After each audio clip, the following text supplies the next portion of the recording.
Indah adalah anak-anak saya semuanya. Saya sponsornya langsung. Dan beliau berdua ini memang dari dulu selalu konsultasi. Bahkan dulu ada yang mencuriga bahwa karena saking seringnya sama Pak Abdullah, dikira Pak Abdullah itu pacar saya. Memang Pak Abdullah pacar saya ya, pacar di Magic Land ya. Subuh-subuh sudah telepon Pak Abdullah. Bu Indah sama, entah Pak Abdullah Bu Indah gitu. Itu terus ya Pak ya, itu kerjaannya. Sampai akhirnya cukup lama, sampai akhirnya Pak Abdullah dan Bu Indah itu mandiri. Jadi yang saya sampaikan bahwa kesuksesan itu 95% apa? Sikap. Itu yang perlu saya gembar-gemborkan. Karena buat apa Anda mampu bercerita dengan baik seperti seorang dokter menjelaskan peptida, peptide gitu ya. Tapi kalau sikap-sikapnya yang tidak bisa menjadi panutan, tidak bisa menyenangkan tim-timnya, ini bisnis kaki. Ya, nggak bisa. Aku emang gayanya begini, kalau mau ya begini, kalau enggak ya udah, nggak bisa. Karena saya juga merubah diri saya dari seorang penyanyi yang kentil banget, yang biasa nyanyi, ini. Tapi saya merubah ketika saya menjadi MC bagaimana, menjadi pembicara bagaimana, sedang memotivasi juga bagaimana. Jadi saya benar-benar berproses belajar. Nah, Bu Indah dan Pak Abdullah ini dua anak saya yang benar-benar memang sudah sangat mandiri. Ya sudah bisa, beliau ini sudah network builder. Ya, jadi ada 4 tahap. Pertama adalah pemakai, kedua adalah penjual. Orang di awal tuh biasanya setelah memakai dia menjual. Misalnya dia manajer, punya produknya dia akan jual. Nah, kemudian yang ketiga dia akan menjadi network, mulai merekrut. Nah, yang ketiga ini menjadi network builder. Ini yang keempat. Nah, Pak Abdullah saya itu sudah menjadi network builder. Jadi sudah membangun, mengajari tim-timnya. Bu Indah dan Pak Abdullah itu menduplikasi apa yang saya lakukan. Saya kalau di mana-mana pasti menekankan sikap-sikap, karena kunci keberhasilan itu 7 langkah sukses. Itu yang pertama Pak, impian dan sikap. Di sini yang harus saya kuatkan. Kalau saya mengadakan privat itu masuk, saya ngomong tentang peptide, turuni kendala di lapangan. Yang pertama yang saya harus kuatkan apa? Mentalnya dulu. Di apa? Di sikap tadi, ya. Nah, ada 7 sikap yang saya berikan kepada tim-tim saya. Sebenarnya sudah saya bagikan kepada crossline juga. Kalau dan itu harus diceklis. Apakah Anda sudah yakin? Apakah Anda sudah 90% semangat? 10%-nya aja yang nggak semangat, tapi cepet naik. Jangan terlalu lama tidur, terlalu lama nggak ke kantor. Saya hari ini males, ada malesnya, tapi saya mau minta kalau nggak ke kantor akan makin males. Jadi memang harus melawan. Bagaimana melawan menjadi solusi untuk diri kita sendiri? Yaitu apa? Kalau kita punya rasa malas, prospek, presentasi ke kantor, ketemu siapa, keluar, ke tempat senang, ketemu kenalan dengan orang baru, itu saya lakukan. Jadi apa yang keluar dari mulut saya karena itu tindakan saya. Mbak Yuni pernah dong? Pernah. Patah hati pernah. Nangis pernah. Pernah hampir menyerah pernah. Tapi saya ingat impian saya tadi. Impian saya nggak akan terkabul kalau saya berhenti. Saya nyari solusi, kesenang, kenalan, prospek orang baru lagi, siapa lagi nih ya? Siapa lagi nih ya? Seperti itu ya.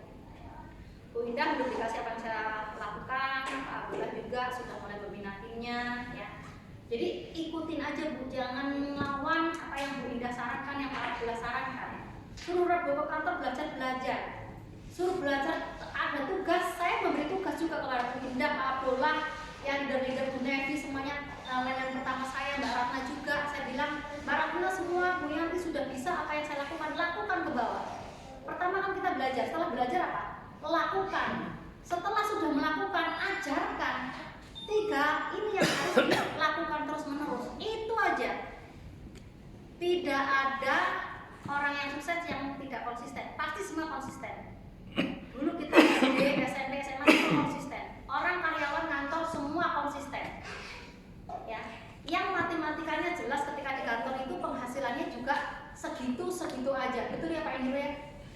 Tapi di sini akan terjadi lompatan. 1000, 2000, 3000%. Karena saya sudah membandingkan dengan saudara saya yang dia bekerja 15 tahun, punya rumah, punya mobil, dan sekarang rumahnya masih nyicil karena dia pegawai. Tapi bagaimana saya punya rumah yang sama, tingkat, punya mobil malah 2, tapi saya cash hanya dalam waktu 1,5 tahun. 15 tahun sama 1,5 tahun, kecepatannya berapa persen? Dan itu ada di network marketing.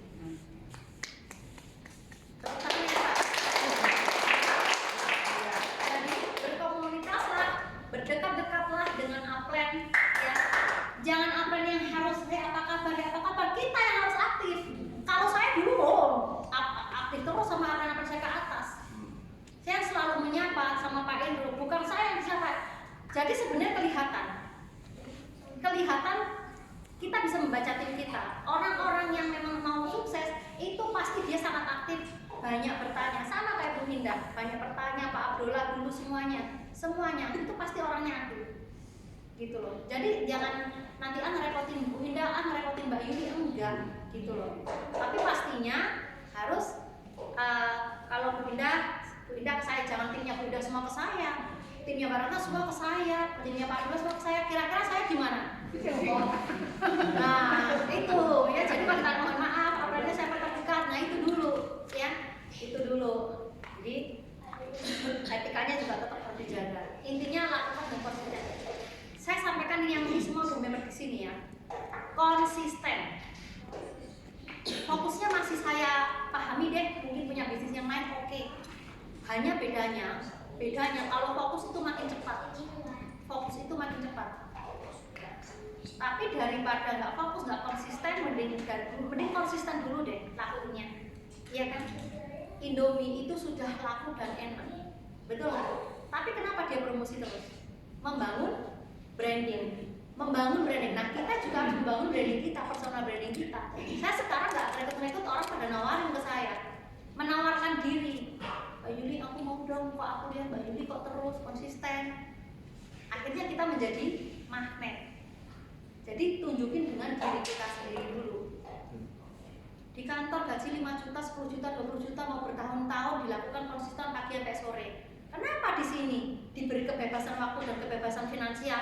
Sudah jelas nih, ibu-ibu lihat saya, lihat Pak Indro sehari 1 juta, 2 juta, 3 juta, 5 juta, 10 juta, ada potensi. Kenapa nggak konsisten? Cuma diminta Rebo sama Sabtu.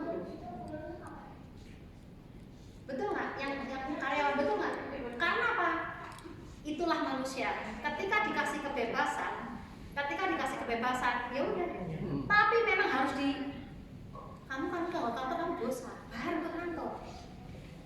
Harus ada akibat, betul nggak? Begitu diet, ya kan?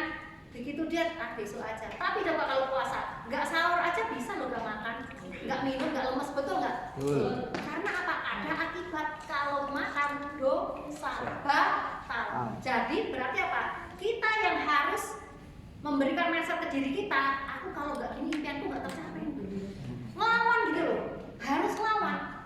Saya mempunyai rasa yang sama, teman-teman. Kadang lelah, tuh aku wanita kok sebalikan begini. Menurut tetangga aku dia pada dia lebih cantik dan saya, tapi dia udah manis gitu kan? Kadang gitu loh, namanya manusia kan. Batin. Tapi ingat impian saya, enggak gitu kan. Impian saya mau membantu banyak orang sehat. Impian saya mau membantu orang ini kayak Dinda kan, saya sudah punya income ratusan juta, Pak Abdullah punya income ratusan juta, Ibu Nevi ratusan juta, Mbak Rata dalam seminggu bisa 14 juta, Bianti juga juta-jutaan semua, ya kan? Tapi semua akan dipantaskan. Ingat nih omongan saya, karena sudah banyak terbukti di tim saya, ya. Itu orang-orang Kota Arjo yang benar-benar perih loh. Dia jauh dari kantor, dia di gunung kemana-mana, anaknya dibawa loh. Tapi pada akhirnya apa? Dipantaskan, dilalahnya, ketemu orang yang mau loh, yang ketemu dia. Tapi ya tahunan. Pak Abdullah juga sama, tahunan. Bu Hinda juga tahunan. Emang di tahun pertama Bu Hinda punya tim? Enggak, hilang dan pergi. Tapi beliau konsisten, betul nggak? Ya. Itu yang saya sampaikan teman-teman, kalau yang sampai sekarang setahun setengah belum ini, yang penting jalan konsisten, pasti ketemu. Tapi nek semakin jarang ke sini, jarang berkomunitas, ya lebih panjang lagi, bukan setahun. Bunda setahun setengah kalau punya tim, mungkin bisa lebih lama, 3 tahun berarti. Soalnya datangnya jarang-jarang. Betul nggak? Betul. Semua butuh konsisten, setuju nggak? Setuju. Kalau